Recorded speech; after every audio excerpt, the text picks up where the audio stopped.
Okay, we're going to solve the following three trig equations. This is done without the use of a calculator and just using special angles and the ratios of the trig functions. So for the first one, we'll factor out a cos theta, and that will leave us with a cos theta minus 1 equals 0, which means cos theta could equal 0, or the cos of theta could equal 1.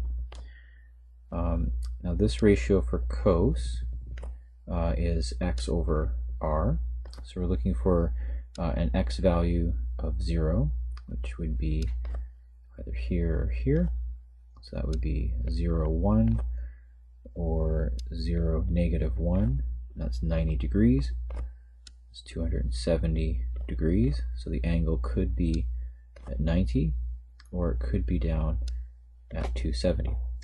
Now the cos of 1 would give us an x value over an r value, which is the same numbers. So on the unit circle, that would be 1, 0, so 0 degrees.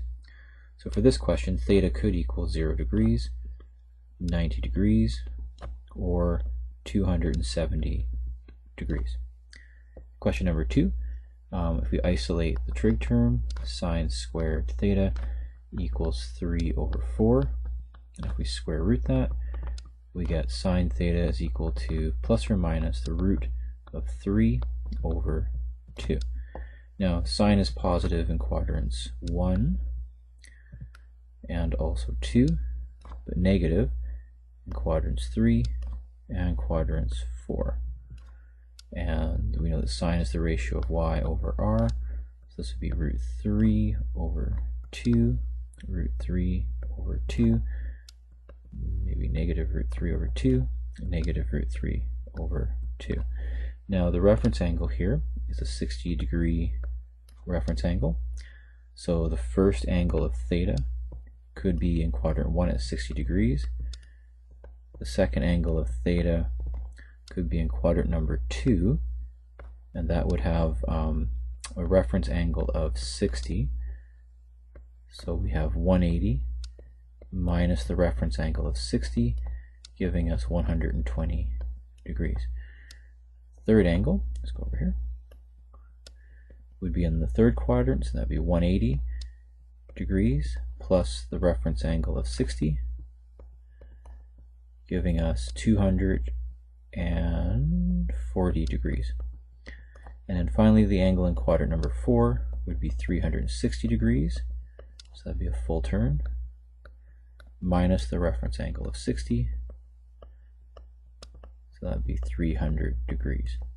So we have 1 answer, 2 answers, 3 answers, 4 answers. For the tangent question, we could isolate tan, take the square root of both sides, that would give us plus or minus the root of 3. So we could be, once again, in all 4 quadrants.